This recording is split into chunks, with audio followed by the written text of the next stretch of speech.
السلام عليكم ورحمة الله وبركاته. إن الحمد لله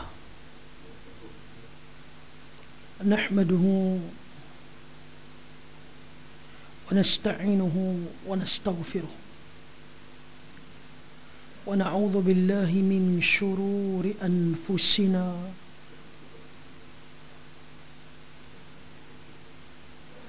ومن سيئات أعمالنا. من يهده الله فلا مضل له ومن يضلل فلا هادي له. أشهد أن لا إله إلا الله وحده لا شريك له وأشهد أن محمدا عبده ورسوله. اللهم صل وسلم وبارك على محمد وعلى آله وأصحابه ومن استنى بسنته إلى يوم الدين. أما بعد.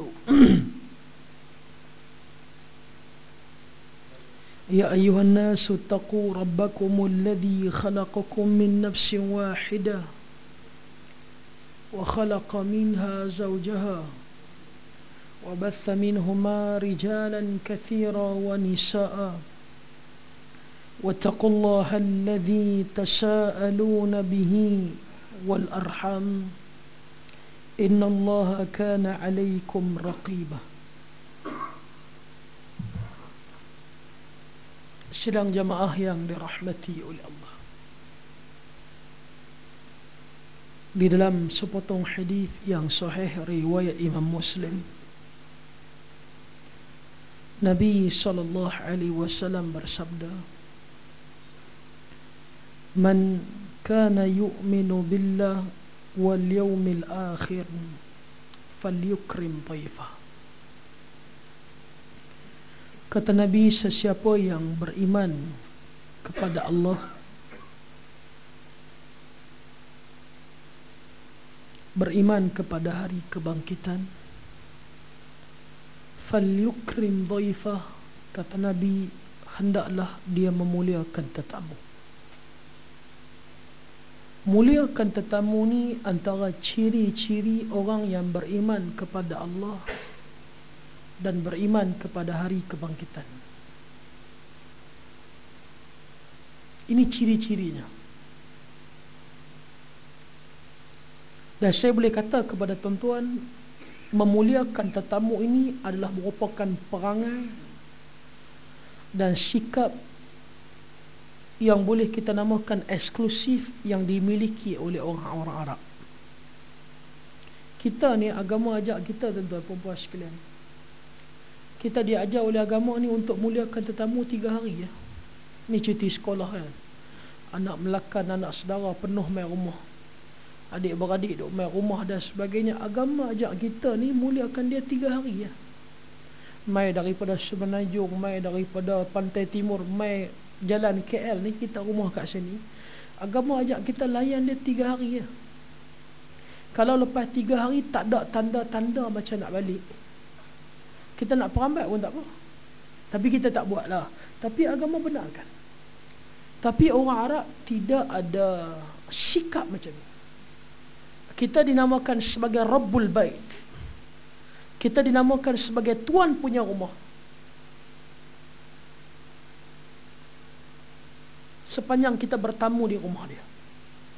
Sebab apa dinamakan kita Rabbul Bait? Tuan punya rumah. Kita ibarat rumah tu kita punya. Kita bertamu di rumah dia, rumah tu kita nak buat apa-apa buatlah macam kita tuan rumah. Saya nak bagi tahu, muliakan tetamu ni memang cukup-cukup diimani oleh orang Arab. Dan kita minta lah kepada Allah agar sikap ni ada dalam diri kita. Tuan-tuan bayang, saya baru ni pergi ke Yaman. Saya yang sudah berbelas-belas kali pergi ke Yaman, melihat orang Yaman muliakan tetamu, orang panggil adi, satu benda yang biasa. Tapi baru ni saya pergi dengan kru saya, kru penggambaran. Bagi mereka, lihat orang Yaman muliakan tetamu ni satu yang luar biasa. 16 hari kami buat penggambaran di Yaman. 16 hari duduk di sana. Mereka jamu kami ni, sembelih untuk kami ni 14 ekor kambing dalam tempoh 16 hari. Sajalah nak cerita tentang bagi tuan-tuan sakit hati sikit, nampak tak? Boleh bayang tak macam mana mereka muliakan tetamu? Tapi ini memang sikap mereka. Mulia dan sayangkan tetamu. Tiap-tiap hari tuan-tuan sekalian duduk di Yaman, tiap-tiap hari minum jus. Ni baru nak minum balik ais sejuk ni. Tak tahu dah rasa dia macam mana, terlupa dah, nampak tak? Nak bagi tanya, inilah ciri-ciri orang yang muliakan tetamu. Mudah-mudahanlah kuliah bulan depan semai adalah tukar jus lah. Dia bagi ayat isipai ni pun letih dah minum, nampak tak? Sajalah kok-kok akan datang. Mudah-mudahan tidak tinggal harapan. Baik, pertama. Kedua tuan-tuan, insya-Allah pada hari ini kita akan menyambung pengajian kitab-kitab Umdatul Ahkam. Mudah-mudahan kitab kita ini dapat memberi manfaat pada kita. Bagi saya kitab, bismillah. Bismillah. Kita masuk hadis ke berapa?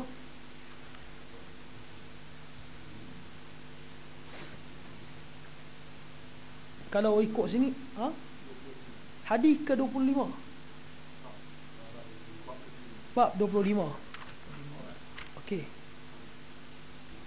Bab 25 saya dah bincang hari itu dengan bab 20, 26. Jamak dan qasar. Kita bincang hari itu masa saya belum pergi Yaman. Jamak qasar, jamak tamam, jamak suri kita dah bincang dah. Dan bab 25 ni kita masukkan dalam bab yang ke-24 sekali. Baik, kita lihat hadis yang seterusnya. An Abdullah bin Umar radhiyallahu taala anhuma. Kita mengaji bab mengenai Jumaat. Bab mengenai Jumaat. Jumaat yang Allah fardukan di kota Mekah, yang Nabi tak mampu nak buat Jumaat di kota Mekah. Sebab Nabi tak ada kekuatan nak kumpulkan orang untuk mengadakan solat Jumaat. Walaupun Jumaat difardukan di kota Mekah, tetapi Jumaat yang pertama didirikan di kota Madinah tanpa kehadiran Nabi SAW. Dan kita akan lihat banyak perkara mengenai Jumaat yang kita kebanyakannya dah faham dan dah boleh upgrade. Dulu orang kita duk pegang dengan hadis yang lemah, hadis yang dhaif. Nak sembahyang Jumaat mesti 40 orang. 40 orang tu pula mesti mukim di situ.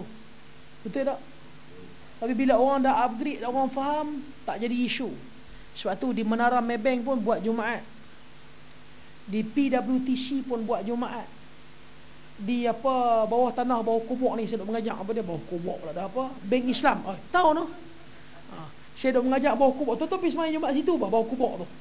Jangan habaq depa, tapi tuan rakam kan, habaq pindah nampak tak? Sebab saya masuk bawah tu line telefon apa semua tak ada. Jadi Bank Islam ni pun bawah tu buat Jumaat. Dulu subhanallah 40 orang mesti kena mukim. Tak mukim tak boleh buat Jumaat.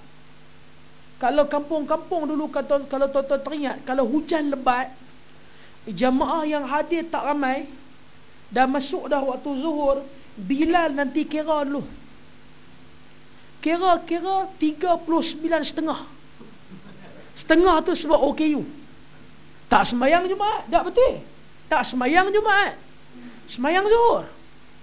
Hari ni orang dah faham. Alhamdulillah. Kita nak cerita benda ni pun agak senang dan agak mudah. Dulu nak sembahyang Jumaat dalam satu tempat yang boleh buat sembahyang Jumaat hanya masjid jami'. Masjid biasa pun tak boleh buat. Masjid jami'. Bila orang faham, alhamdulillah, tak semestinya masjid jami', masjid pun boleh buat Jumaat, surau pun boleh buat Jumaat. No issue dah sekarang. Sebab apa? Sebab orang semakin faham dengan agama. Baik. Abdullah bin Umar cerita, kata dia Nabi SAW, Nabi bersabda, kata Nabi, man jaa minkumul jum'ah falyaghtasil. وعن عبد الله بن عمر قال كان رسول الله صلى الله عليه وسلم يخطب خطبتين وهو قائم يفصل بينهما بجلوس. عن جابر بن عبد الله رضي الله تعالى عنهما قال جاء رجل والنبي sallallahu alaihi wasallam yakhtubu an-nas yawm al-jum'ah. Faqala sallaita ya fulan? Qala la. Qala qum farka' rak'atain wa fi riwayatin fasalli rak'atain. Daripada Abdullah bin Umar radhiyallahu taala anhuma. Abdullah bin Umar cerita, kata dia mendengar Nabi sallallahu alaihi wasallam bersabda. Ni arahan Nabi untuk orang yang hendak menyertai Jumaat. Siapa dia? Lelaki yang tidak bermusafir, lelaki yang sudah cukup umurnya, lelaki yang bukan hamba. Untuk siapa dia? Untuk bukan orang perempuan, untuk orang yang nak hadir Jumaat.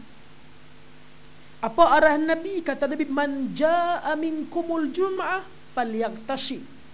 Kata Nabi, mana-mana orang yang hendak hadir untuk menunaikan solat Jumaat, hendaklah dia mandi terlebih dahulu.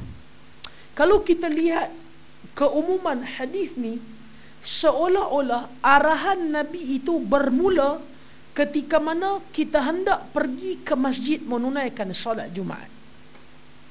Maksudnya kalau tuan-tuan keluar daripada ofis pukul 12, pukul 12 suku dan sebagainya, ketika itu yang diperintahkan oleh Nabi.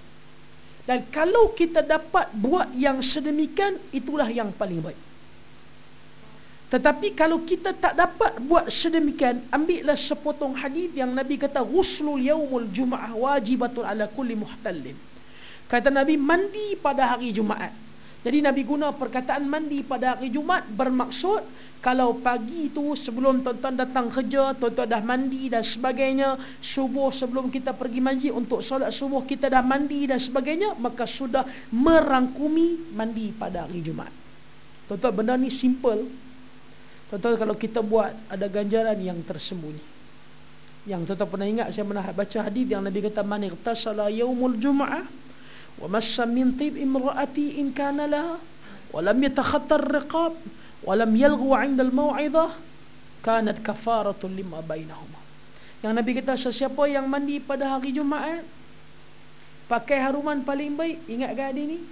Pakai pakaian paling baik, dia tak langkah bau orang yang sedang mendengar khutbah pada hari Jumaat, dia tidak lara, tidak tertidur, main telefon, pegang biji tasbih masa khatib tengah khutbah, Allah ampunkan dosa dia daripada Jumaat ni sampai Jumaat akan datang.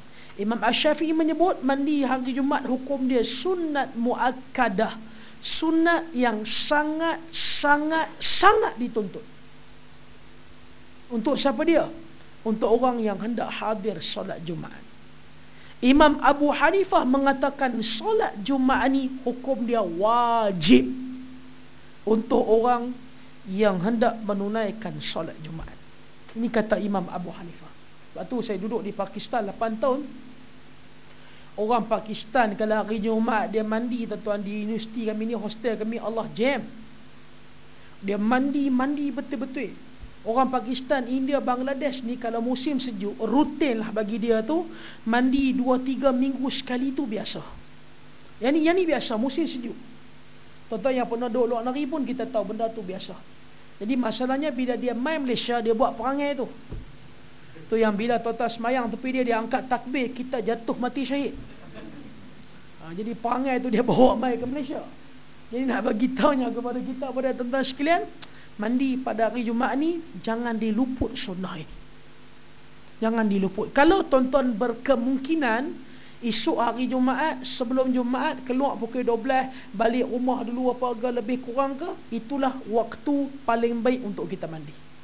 Tapi kalau tidak berkemungkinan, kita habis-habis keluar office ni terus shoot pergi ke bawah kubur tu, ke bawah tanah bank Islam tu untuk solat Jumaat. Jadi cukuplah dengan pagi itu kita mandi sebelum ke tempat kerja, sudah cukup memadai. Ini dia panggil antara sunnah mutrikah, sunnah yang ditinggalkan oleh kebanyakan orang apabila hari Jumaat. Okey. Daripada Abdullah bin Umar pula, kata Abdullah bin Umar, sesungguhnya Nabi SAW pada hari Jumaat Nabi berkhutbah dengan 2 khutbah. Nabi berkhutbah dengan 2 khutbah. Beza hari Jumaat Beza hari Jumaat, beza hari Jumaat yang ada khutbah. Jelas tak? Beza hari Jumaat yang ada khutbah dengan solat lain yang ada khutbah. Bezanya khutbah Jumaat itu marratain, khutbatain, 2 kali. Solat lain yang ada khutbah, Nabi SAW hanya akan buat sekali saja. Jelas tak? Khutbah hari raya, khutbah gerhana, apa dia lagi? Khutbah minta hujan, maka Nabi akan buat sekali saja. Tetapi di tempat kita, orang akan khutbah hari raya, orang akan khutbah apa? Khutbah untuk solat gerhana, orang akan khutbah untuk minta hujan, tetap akan dibuat 2 kali. Tetapi kalau kita mengaji hadis berdasarkan perbuatan Nabi, Nabi hanya akan berkhutbah Jumaat saja 2 kali. Sebab tu solid tuan-tuan, khutbah Jumaat ni solid. Solid sebab tu Nabi tak suka sebarang bentuk halaqah sebelum daripada khutbah Jumaat. Boleh faham tak? Nabi tak suka sebarang bentuk halaqah sebelum hari Jumaat, bahkan ada larangan daripada Nabi. Halaqah ni tuan-tuan, maksudnya tuan-tuan duduk, saya duduk tengah ni, tuan-tuan duduk keliling saya, kita panggil halaqah ni bulatan. Apa yang saya maksudkan kepada tuan-tuan, Nabi tidak suka sebarang program sebelum daripada solat Jumaat. Jadi saya nak bagi tahu kepada tuan-tuan, tazkirah sebelum daripada solat Jumaat itu agak tidak menepati sunnah. Bahkan ada larangan daripada Nabi SAW. Walaupun akal kita berfikir, akal berfikir dengan nas agama lain, akal berfikir daripada orang mai saja datang awal setengah jam 20 minit sebelum daripada Jumaat, lebih baik kita bagi pengisian pada mereka. Akal berfikir sedemikian, agama tidak benarkan. Agama nak bila khatib ni naik atas mimbar baca khutbah, kita dapat solid, kita terus bagi full attention pada dia khutbah. Jelas tak?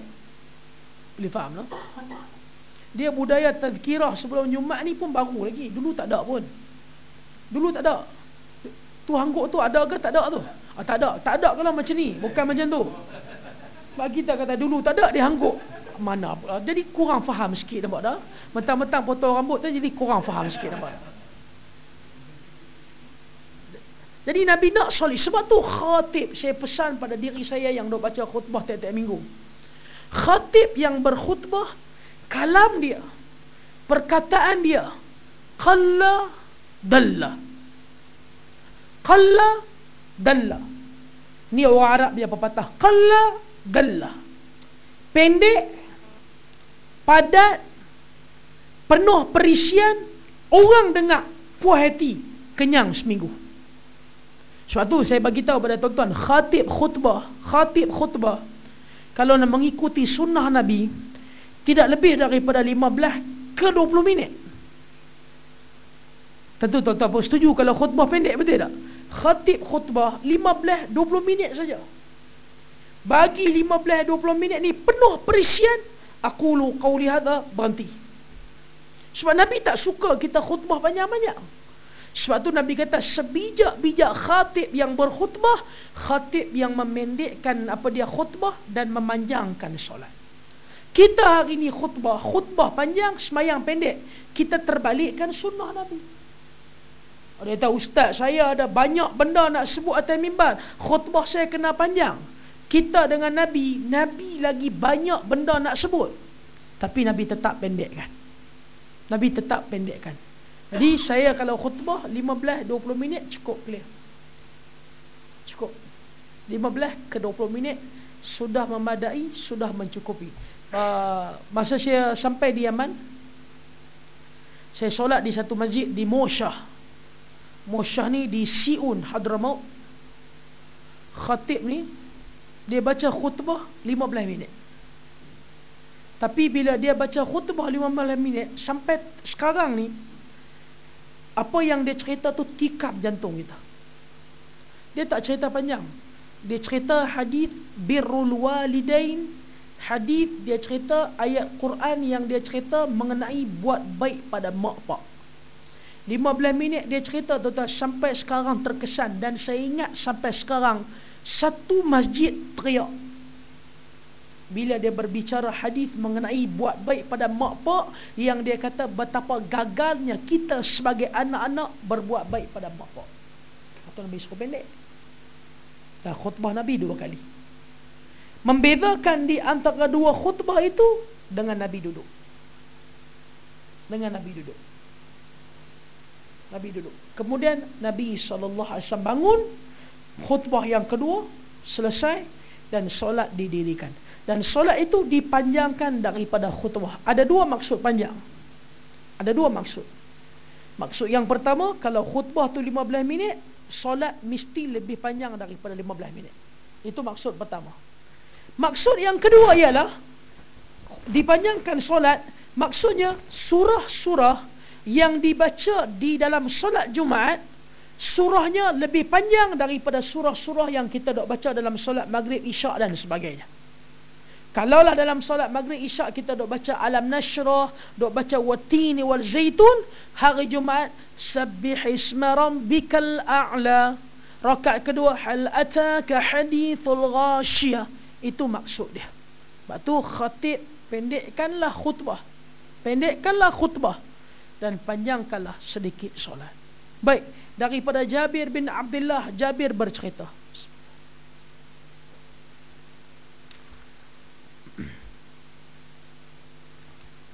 Kata dia, Nabi SAW ketika mana berada atas mimbar pada hari Jumaat,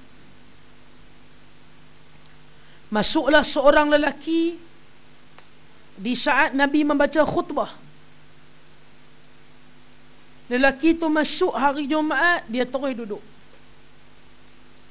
Kita tengok anak, ja'a rajulun wan nabi yakhtubun nas yaumal jum'ah. Nabi SAW berkhutbah pada hari Jumaat. Masuk seorang lelaki, dia terus duduk. Dia duduk. Nabi berhenti khutbah. Terus Nabi berkomunikasi dengan dia. Kata Nabi, ya fulan, wahai sahabatku, adakah kamu telah solat 2 rakaat? 2 rakaat yang Nabi tanya ni, 2 rakaat yang Nabi maksudkan ni adalah 2 rakaat tahiyatul masjid. Maka lelaki ini pun kata, belum lagi wahai Rasulullah. Kata Nabi, qum, bangun. Bangun. Bangun, kata Nabi. Bangun. Kemudian kata Nabi, solatlah 2 rakaat. Maka dia pun bangun dan terus melakukan solat sunat 2 rakaat. Solat sunat 2 rakaat ni kita namakan solat sunat tahiyatul masjid. Hari Jumaat, saya ingatkan kepada tuan-tuan dan kepada saya, kita masuk masjid bila waktu sekalipun. Janganlah kita melabuhkan punggung. Ini bahasa novel. Janganlah kita melabuhkan punggung, melainkan setelah kita solat 2 rakaat tahiyatul masjid. Orang kata kalaulah kita tak boleh solat 2 rakaat tahiyatul masjid, cukup diganti dengan tasbih subhanallah walhamdulillah Allahu akbar. Tidak ada asal usulnya. Tak pernah Nabi cerita kalau kita tak boleh solat 2 rakaat tahiyatul masjid, tukarlah dengan tasbih tahmid. Tidak pernah diajar oleh Nabi. Maksudnya kalau tuan-tuan datang hari Jumaat, walaupun khatib sedang khutbah, Allahu akbar, angkat takbir, solat 2 rakaat tahiyatul masjid, ringan, ringkas, duduk, bagi perhatian pada khatib berkhutbah. Kecuali kata Syekh Muhammad Salih Uthaymin, kecuali masa kita masuk dalam masjid, khatib betul-betul hendak selesai dah khutbah dia. Kita langkah-langkah masuk, khatib doa, Allahumma ghfir lil muslimina wal muslimat wal mu'minina wal mu'minat. Tak dan dah. Maka kita boleh tunggu habis saja dia baca khutbah. Bila solat, kita solat sekali dengan dia. Dr. Abdul Wahid Salam Bali menyebut antara kesalahan yang sering berlaku pada hari Jumaat ialah apabila jamaah yang hadir untuk menunaikan solat Jumaat, mereka masuk ke dalam masjid. Masa tu baru azan, Allahu Akbar, Allahu Akbar. Apa yang mereka buat? Mereka tunggu sampai habis azan, baru dia angkat tangan, dia solat tahiyatul masjid. Maka ini termasuk larangan Nabi. Kalaulah tengah khutbah pun kena solat, apatah lagi kata para ulama ketika mana azan. Jadi kalau tuan-tuan datang hari Jumaat, walaupun sedang azan, solat terus 2 rakaat tahiyatul masjid, ringan, ringkas, senang. Datang hari Jumaat, azan sedang dikumandangkan, belum lagi berwudu, terus berwudu. Tak payah tunggu sampai azan selesai. Ini khusus hukumnya pada hari Jumaat. Hukumnya pada hari Jumaat. Berdasarkan hadis ini juga Imam Asy-Syafi'i membuat kesimpulan, kerana kata Imam Syafi'i, pada permulaannya aku berpegang, siapa yang ketika mana khatib sedang berkhutbah, dia berbicara, dia bercakap, dia bagi motivasi, dia buat satu benda yang tidak sepatutnya. Khatib tengah berkhutbah, gugur pahala Jumaat dia. Jaga. Sebab tu masa khatib tengah khutbah ni, tuan-tuan jangan duk pegang telefon, jangan duk status update masa tu. Jemaah Jumaat hari ni agak memberangsangkan lah, kita duk kalut macam mana. Jadi jaga. Jadi Jumaat masuk tengah azan, terus berwuduk, masuk Allahu Akbar, 2 rakaat ringan ringkas. Kemudian Imam Syafi'i kata berdasarkan hadis ni, asalnya berbicara pada hari Jumaat adalah haram. Masuk berbicara hari Jumaat haram masa khatib berkhutbah, kerana boleh menggugurkan pahala Jumaat.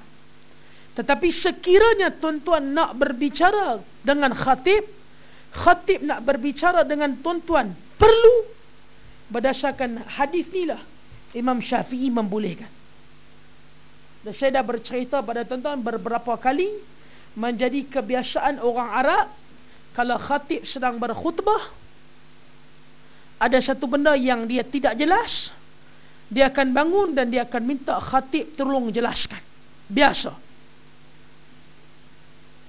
Khatib duk baca ayat, terlupa. Khatib tanya kepada makmum, ada sesiapa tak boleh bantu saya ingatkan ayat ni? Makmum angkat tangan, saya ingat. Boleh tak? Boleh. Tapi kita tak buatlah. Kita tak buatlah sebab makmum pun tak hafal surah tu.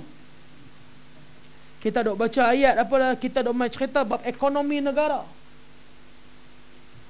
Kita duk cerita bab ekonomi negara, kita dalam khutbah baca satu ayat Quran, kita lupa. Kita cerita mengenai Nabi Allah Yusuf yang dilantik menjadi menteri kewangan di Mesir. Kita pun cerita, lihatlah Allah bercerita mengenai Yusuf, wajah.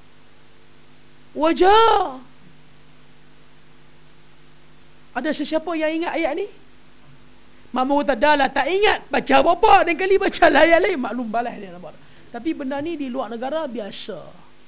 Makmum akan terus bangun dan peringatkan kepada khatib ayat yang lupa dan sebagainya. Asalnya berbicara masa khatib berkhutbah tu haram, tetapi Imam Syafi'i menyebut sekiranya ada sebab, maka ia dibenarkan dan dibolehkan. Wallahu a'lam. Okey, tuan-tuan boleh tanya dulu sebelum kita sambung lagi insya-Allah.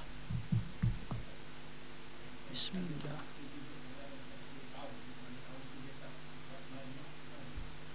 Satu kaum tu dia macam duduk negara mana tu, kaum, nampak tak? Sebut satu kampung ke okey juga, nampak tak?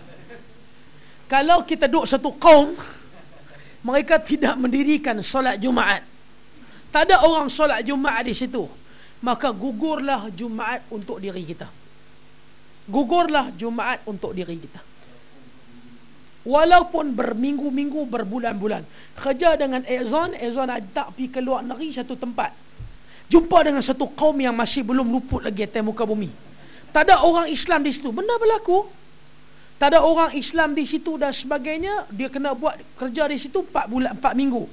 Dia balik dalam kondisi dia tak boleh nak solat Jumaat, maka dia kerjakanlah solat zuhur sepanjang Jumaat. Ia sudah memadai, sudah mencukupi. Tetapi sekiranya ada kawasan-kawasan sekitarnya yang ada kaum mendirikan solat Jumaat, maka dia kena pergi menunaikan solat Jumaat bersama dengan mereka. Tetapi alangkah indahnya kalau dia bermusafir, tak ada orang nak solat Jumaat dan sebagainya, lebih baiklah kerana dia sendiri dalam kondisi seorang musafir. Wallahu a'lam. Ya.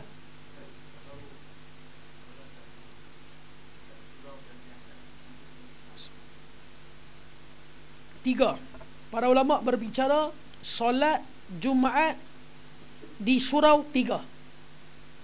Pertama, mereka kata boleh kita solat Jumaat atau boleh kita solat tahiyatul masjid di surau yang setiap kali waktu solat azan dikumandangkan, solat jemaah didirikan.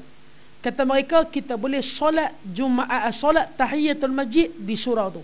Dua, kata mereka kita boleh solat tahiyatul masjid di surau yang surau itu mendirikan solat Jumaat. Dua. Tiga, kata mereka lam yufarriq, tidak ada beza antara surau dan masjid. Surau pun tempat kita solat dapat 25 ke 27 ganjaran, masjid pun kita solat dapat 25 ke 27 ganjaran. Maka kata mereka boleh solat tahiyatul masjid, tidak menjadi sebarang masalah. Wallahu a'lam.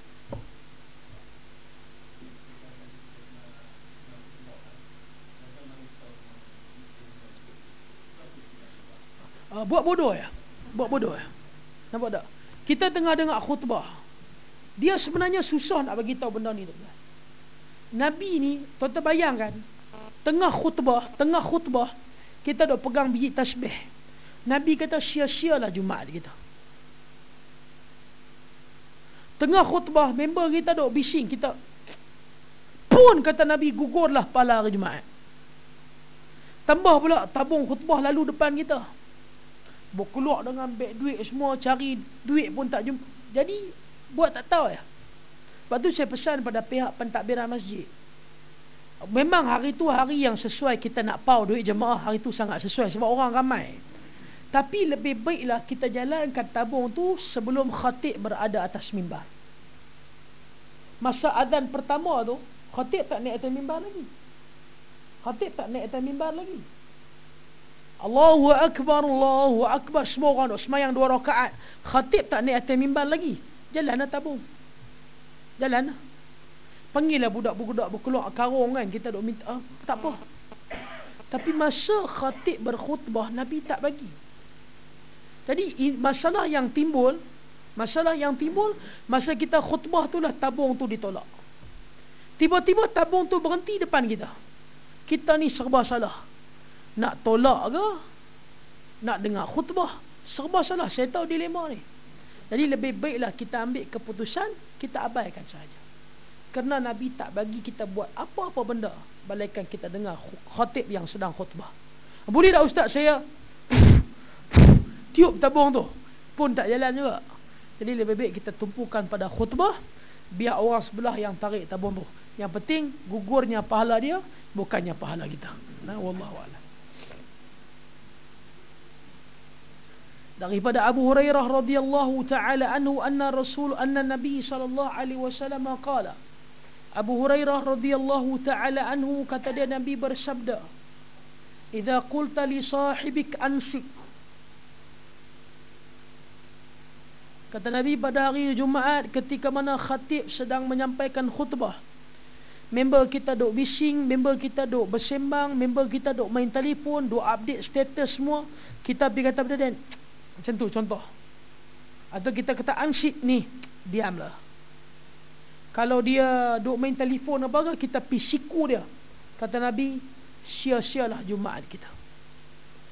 Sia-sia Jumaat kita maksudnya gugurlah pahala hari Jumaat kita. Itu maksud Nabi. Dan kita hanya diberi ganjaran untuk solat biasa. Saya pernah buat contoh pada tuan-tuan. Tuan-tuan kena faham, gugurnya pahala Jumaat, ibarat yang sedang kita faham ialah kerja public holiday. Sepatutnya dapat 3 kali bayaran gaji, tiba-tiba hanya dibayar biasa saja. Itulah maksud dia. Lepas tu hari Jumaat sangat senang untuk gugur pahala Jumaat. Sangat senang dan mudah. Apa yang Nabi kata? Kita pada hari Jumaat kita lara. Khatib duk khutbah, kita duk main telefon. Gugur Jumaat. Khatib khutbah, kita baru sampai, kita pergi langkah depan orang yang sedang Jumaat. Orang yang sedang dengar khutbah. Gugur Jumaat kita. Apa lagi kata Nabi hadis Muslim? Khatib sedang khutbah, kita main lambat, kita tak lalu depan dia, kita tolak bau dia. Kita langkah, gugur pahala Jumaat kita. Jangan main tu. Waktu hari Jumaat, jangan buat apa. Nabi nak kita hadir dengan hati kita, jiwa kita, perasaan kita. Khatib naik khutbah saja, terus bagi tumpuan pada khatib tersebut.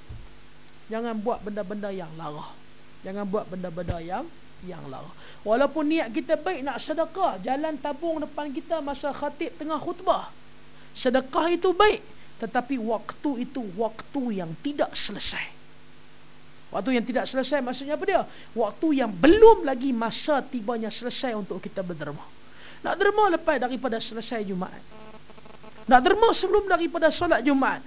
Solat Jumaat solid kita tumpukan pada khatib yang sedang berkhutbah.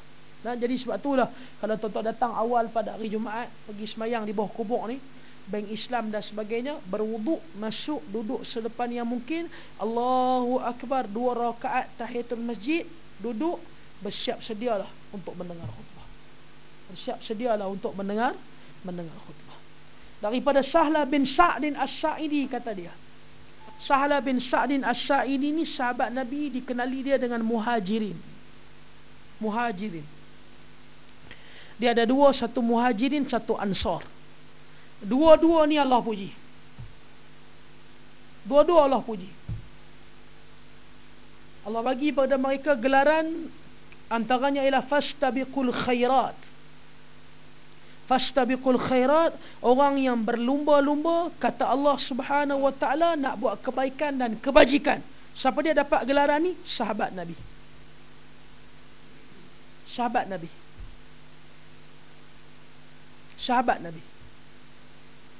Kemudian Allah bagi gelaran wa yu'thiruna ala anfusihim walau kana bihim khasasah. Mereka melebihkan diri mereka, melebihkan orang lain daripada diri mereka. Siapa dia? Sahabat Nabi.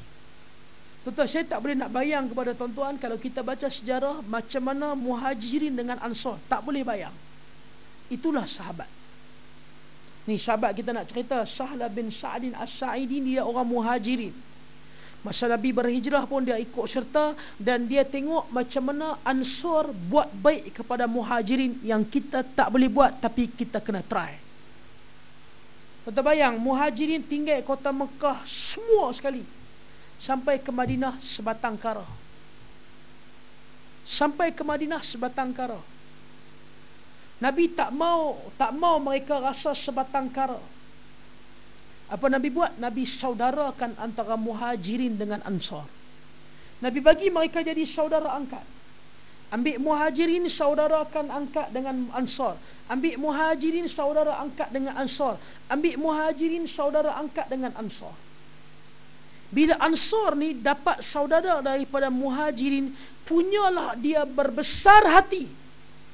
Dia bagi tahu pada Ansar, dia bagi tahu pada Muhajirin, wahai Muhajirin, sekarang kamu adalah saudara kami. Tuan-tuan, Muhajirin datang ke Mekah kebanyakannya sebatang kara, selai sepinggang. Bagi tahu kepada Muhajirin, wahai Muhajirin, ni rumah kami. Ansar ni kebanyakan orang kaya. Ni rumah kami ada 2-3 biji, 3-4 biji. Wahai saudara angkatku yang baru, kamu pilihlah rumahku yang mana kamu nak. Kamu bagi tahu kepada aku, rumah tu akan jadi milik kamu. Kita boleh buat tak? Agak-agak lah. Boleh buat tak? Kalau tuan-tuan boleh buat, saya lah calon saudara angkat tuan-tuan yang paling dekat sekali. Kalau boleh buat lah. Tak boleh buat. Tak boleh buat. Tapi Ansar buat. Kita ada utama, kita ada 3 biji rumah kita. Corner lot, end lot dengan intermediate. Dapat saudara angkat kita, mai, di taman ni rumah saya 3 biji. Tengoklah yang mana mau. Corner lot ke, end lot ke, intermediate. Bagi tahu je. Satu pun saya tak bagi. Tengok saja, nampak tak? Itu kita. Tuan-tuan pernah tengok macam mana Ansar bila Muhajirin datang ke kota Mekah, Madinah, tak ada apa, yang tinggal, yang tak ada isteri apa, bagi tahu kepada Muhajirin, ni isteri aku ada 3-4 orang. Kamu nak yang mana, kamu pilih, khabarkan kepada aku. Aku akan cerai dia. Habis iddah dia, ambillah dia agar dia menjadi isteri kamu. Boleh buat tak kita? Nak buat macam mana, kita pun ada seorang lah. Kalau kita nak buat pun, kita kata, ambil tu 60, tu baru menopause, ambil aku tak mau dah. Ini sahabat Nabi. Macam mana Allah tak gelar mereka fastabiqul khairat. Orang yang berlomba-lomba buat kebaikan dan kebajikan. Inilah sahabat Nabi. Daripada Sahlam bin Sa'din As-Sa'idi, kata dia, anna rijalan tamarau fi mimbar Rasulullah sallallahu alaihi wasallam min ayyi 'udin huwa. Faqala Sahlun min tarfil ghabah wa qad ra'aitu Rasulullah sallallahu alaihi wasallam qama alaihi fakabbar wa kabbara an-nas wara'ahu wa huwa 'ala al-mimbar thumma raka'a fa nazala qahqara hatta sajada fi asli mimbar. Para sahabat berbicara mengenai mimbar Nabi. Poin dia di depan. Maksud dia, Nabi kalau khutbah, Nabi akan berada di atas mimbar. Poin dia di depan. Maksudnya disunnahkan pada hari Jumaat, khatib yang hendak menyampaikan khutbah berada di atas mimbar, atau kita namakan berada di tempat yang tinggi. Dan mimbar Nabi ni very simple, sangat simple. Macam mana mimbar Nabi? Kalau orang tanya kepada kita, mimbar Nabi tu hanyalah berbentuk 3 anak tangga. 3 anak tangga. 3 anak tangga.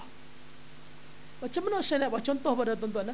Sebab tu kalau kita mengaji hadis, kadang-kadang bila Nabi SAW nak solat minta hujan, Nabi akan minta sahabat sediakan khutbah, sediakan mimbar. Sediakan mimbar, maksud dia anak tangga Nabi khutbah tu 3 anak tangga tu, mimbar tu boleh diangkat, boleh diubah, boleh dialih. Macam mana nak buat contoh bagi tuan-tuan nampak? Mimbar tu dia 3 anak tangga. Saya nampak dah. Tuan-tuan tahu tak WWE? Tak tahu, tak boleh cerita. Kan kadang-kadang mamat tu bila dia balas ketum, tahu tak ketum? Ketum pun tak tahu. Amboi dahsyat. Dia balas ketum, dia overdose, dia nanti turun daripada gelanggang, dia pergi angkat tangga tu. Tak tahu juga. Tak usah cerita. Tahu tak? Tahu tak? Yang dia angkat tangga tu, sama ada dia bawa naik atas pentas, lepas tu babak seterusnya, tangga tu pun bawa turun bawah tanpa kenal siapa-siapa. Macam-macam lah jalan cerita dia. Tangga dia macam tu lah. 3 anak tangga. Tangga ni, mimbar ni lah yang dalam hadis yang datang cerita yang Nabi guna. Bila keadaan tangga ataupun mimbar ni dah lusuh, dah lama, ada seorang sahabat Nabi Muhsinin, orang yang suka berderma, bagi tahu kepada Nabi dia nak sponsor kepada Nabi mimbar yang baru. Nabi setuju. Maka dibuatlah mimbar yang baru. Maka mimbar yang lama ni diletak di belakang. Tuan-tuan cari hadis dalam Riyadhus Shalihin. Sampailah satu hari Nabi duk khutbah Jumaat. Nabi khutbah Jumaat hari tu guna mimbar yang baru. Nabi duk khutbah, dengar bunyi macam satu budak duk teriak. Pernah dengar hadis ni kan? Siapa yang menangis ni? Mimbar tersebut. Yang ni hadis sahih, bukan cerita sang kacir dan buaya. Hadis sahih. Nabi terus pergi belakang. Nabi berkomunikasi tuan-tuan sekalian dengan mimbar tu. Nabi tanya apa siapa teriak, dia pun katalah, wahai Rasulullah, dulu duk guna aku. Lah ni tak guna dah aku sedih. Mentang-mentang dapat mimbar baru, lempak dah aku ni. Habis madu sepah dibuang. Habis madu tak banyak lagi pun ada juga. Biasalah tu. Yang tu biasalah. Dia 2 tau pepatah. Tuan-tuan kena ingat dah. Habis madu sepah dibuang tu tak apa. Yang tak boleh diterima habis madu tak banyak lagi. Yang tu sukar diterima. Sambung balik kata tajuk asal. Sedaplah cerita bab madu ni. No? Baik, sambung balik. Jadi Nabi bagi dia pilihan. Okey, aku kata kepada berdua. Kamu nak aku guna kamu sekarang, aku ketepikan mimbar baru, ataupun kamu nak aku guna kamu dalam syurga nanti. Dan dia bersabar. Dia nak Nabi guna dia dalam syurga nanti, insya-Allah. Hadis ni kita akan lihat dengan lebih detail bila Allah masukkan kita ke dalam syurga dengan rahmat Allah. Bila Nabi berbicara depan umat Nabi, Nabi akan berada di fauq, tempat yang tinggi, dan mimbar inilah yang kita cerita hari ini. Jadi poin dia di depan. Maksudnya kalau orang yang hendak berkhutbah pada hari Jumaat, disunahkan dia berada di atas mimbar. Kalau dia nak berkhutbah untuk solat gerhana, untuk solat hari raya, maka disunahkan dia berada di atas mimbar. Wallahu a'lam. Pada ni insya-Allah kita akan tengok hadis yang ke-145. Tolong tanda tuan-tuan, hadis yang ke-145. Baik, saya jawab soalan yang sahabat-sahabat tanya insya-Allah. Bismillah. Salah ustaz, ada tak doa yang khusus yang Nabi ajar apabila kita sakit?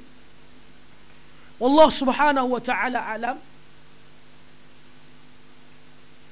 Ada doa yang umum yang Nabi ajar bila sakit, berdasarkan hadis Muslim. Apabila seorang sahabat nama dia Uthman bin Abi As, dia mengadu kepada Nabi bila dia masuk Islam, ada tubuh badan dia sakit. Kata para ulama, dia masuk Islam, ada orang sihir dia, ada orang gunakan ilmu hitam pada dia, dan dengan izin Allah, sihir tu terkena pada dia, menyebabkan tubuh badan dia sakit. Jadi Nabi ajar dia doa ini secara umum, dan para ulama kata doa ini diguna juga secara umum untuk apa-apa sakit sekalipun. Apa nak kata Nabi kepada dia? Da' yadaka ila jasadika alladhi yata'allam. Da' yadaka. Da', ambil tangan kamu. Da' yadaka, letak. Yadaka, tangan kamu. Fi jasadika, pada jasad kamu yang sakit tu. Yata'allam, alam. Bukan alam jam, tu pun alam juga. Alam ni sakit. Kemudian kata Nabi, bacalah doa ini. Pertama kata Nabi, qul bismillah 3 marrat. Kata Nabi, ambil tangan letak di tempat yang sakit tu. Kalau kepala sakit, migraine dan sebagainya, ambil tangan buh di kepala. Contoh, sakit lutut ni, buh grease pun tak boleh, gel pun tak jalan juga. Ambil tangan buh di lutut ni, ambil bubuh di mana-mana tempat yang sakit. Kata Nabi, bacalah bismillah 3. Bismillah 3 kali. Bismillah 3 kali. Dah ustaz, saya nak baca yang full package punya. Bismillahirrahmanirrahim. Tak, Nabi kata bismillah. Baca bismillah. Kemudian bacalah doa ini 7 marrat, 7 kali. A'udzu billahi min qudratihi min syarri ma ajidu wa uhadir. A'udzu billah min qudratihi min syarri ma ajidu wa uhadir. Boleh ingat tuan-tuan? Tak boleh ingat? Nanti siapa yang ada nombor saya, WhatsApp saya akan hantar doa ni melalui WhatsApp. Siapa yang ada WhatsApp, hantar kepada saya akan bagi nombor ni, doa ni pada tuan-tuan, atau saya bagi doa ni pada Iwan lah. Bagi pada orang-orang yang nak doa ni. Di doa Nabi ajak baca. Apa maksud dia? Baca doa ni 7 kali. Maksud dia, aku minta lindung, dan aku minta apa dia? A'udzubillah, aku minta dengan Allah. Dengan kekuatan Allah, aku minta lindung dengan Allah daripada benda-benda yang aku takut dan benda yang menakutkan. Okey, doa ni dia panggil 2, wiqayah dan ilaj. Wiqayah maksud dia, doa ini sebagai pendinding. Benda tu belum berlaku lagi, sebagai pendinding. Ilaj, doa ini sebagai pengubat.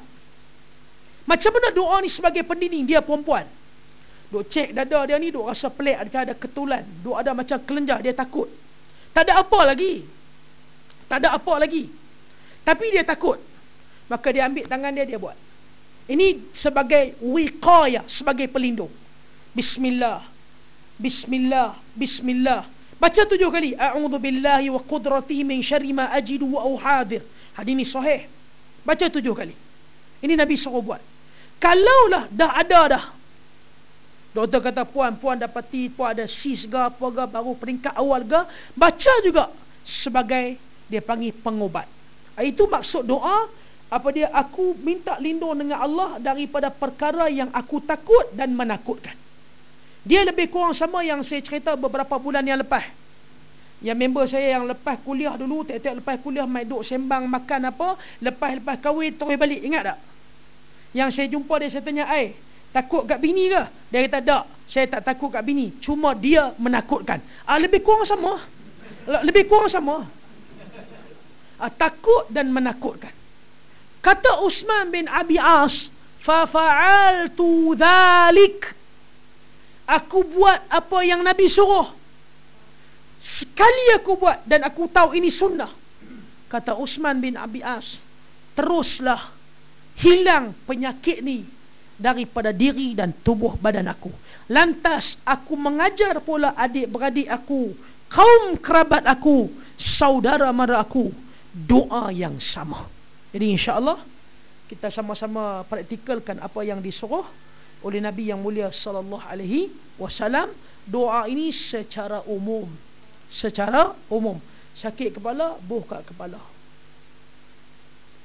Sakit lutut, buh kat lutut. Sakit hati, buh kat hati. Tak apa. Namanya sakit juga. Nampak tak? Jadi saya pun duk buh kat hati ni, duk geram orang tak bayar madu lama. Jadi duk baca doa ni lah. Tu yang terubat sikit tu. Sajalah cerita nak. Wallahu'alam. InsyaAllah kita jumpa nanti pada kuliah akan datang. Bulan depan macam biasa. Tahun depan kita jumpa macam biasa, insya-Allah macam biasa. Mudah-mudahan Allah bagi kebaikan pada kita. Allah tambah ilmu agama kepada kita semua, insya-Allah. Daripada hari ke hari, masa ke semasa, mudah-mudahan dapat memberi manfaat kepada kita semua, insya-Allah. Wallahu alam. Aqulu qawli hadha wa astaghfirullahal azim li wa lakum walhamdulillahirabbil alamin. Wallahu alam. Siapa-siapa yang minta saya madu, saya bawa. Itu saya tak sempat bawa sebab tak ada terus kan. Jadi saya dah bawa, saya balik baru ni, alhamdulillah. Bawa balik 1.5 tan. Lepas tu minggu lepas 1.5, hari Ahad ni sampai lagi. Cuma saya beritahu pada tuan-tuan, tahun depan memang semua orang tahu lah kita akan naikkan harga sebab kena GST. Jadi saya nak berkongsi nikmat GST tu dengan tuan-tuan. Nampak tak? Jadi tahun depan kita akan naikkan lah. Tak banyak lah, naik pun sikit saja. Saya tak pasti berapa, saya akan kira balik, tapi akan naik. Tuan-tuan dengar saja iklan saya di IKIM, tuan-tuan tengok saja iklan saya di Metro pada 26 hari bulan Januari, bermaksud harga dah naik dah lah. Cuma untuk orang yang biasa ambil saja dengan saya, nampak tak? Hari ni semua pakat mengaku biasa lah, nampak tak? Yang biasa, untuk hari ni kita bagi lagi harga lama. Oleh kerana tuan-tuan dah rutin dah, jadi saya tetaplah bagi kepada tuan-tuan betul sauda hari ni yang 120 tu, yang harga RM40 tu free. Kalau saya tak bagi pun tuan-tuan duk minta. Lebih baik saya bagi. Jadi nampak tak? Kalau tak bagi duk minta. Kita kata promosi ni hari raya, tapi dah lah tak bayar. Minta pula tu, nampak tak? Jadi boleh ambil, nanti tuan-tuan boleh back-in macam biasa. Satu ya, tuan-tuan ambil. Kalau perempuan boleh ambil kat Kak Suzy, kalau lelaki boleh ambil kat saya. Kalau tak ada, tuan-tuan boleh ambil dengan Haji Wan. Cuma tuan-tuan ambil dah back-in, tuan-tuan tak payah mesej saya. Sebab saya ada banyak sangat mesej yang saya kena baca. Tapi kalau tuan-tuan tak back-in, baru mesej saya. Baru saya boleh buka mata sikit, nampak tak? Jadi terbalik sikit kita punya sistem ni lah. Jadi boleh ambil, boleh back-in macam biasa. Ambil 1 kilo madu tu, harga dia masih sama kita bagi. Cuma yang ni musim sejuk. Musim sejuk ni saya bagi tahu pada tuan-tuan, saya terpaksa bid untuk dapat. Tuan-tuan bayang, saya nak sidir. Saya nak bermasuk sidir Malaysia, saya bawa masuk 50 tan. Saya nak bermasuk sidir tuan-tuan sekalian 20 tan. Saya hanya dapat 5 tan saja. Sebab kita bid dengan orang US. Sebab musim sejuk ni, kebanyakan pohon sidir sumur yang keluar musim sejuk ni, tuan, kebanyakannya mengikut kajian di US orang makan untuk kanser. Jadi masa kita sampai tu memang orang US ni terlampau ramai sangat. Dan oleh kerana saya dah rutin dah beli, jadi agak mudah untuk saya. Tu pun dapat sidir tak banyak, hanya 5 tan. Sumur yang kita makan untuk kesihatan ni, yang ni memang dah rutin dah saya dapat. Memang dia dah lock untuk saya. Jadi insyaAllah boleh ambil macam biasa, insyaAllah. Nanti siapa yang pesan tu boleh ambil di belakang. Nombor akaun semua dekat situ. Back-in, jangan mesej saya. Tak back-in, baru mesej. Wallahu alam. Aqulu qawli hadha wa astaghfirullahal azim li wa lakum. Walhamdulillahi rabbil alamin. Subhanakallahu bihamdih. Asyhadu an la ilaha illa anta wa nastaghfiruka wa natubu ilaik. Assalamualaikum warahmatullahi wabarakatuh.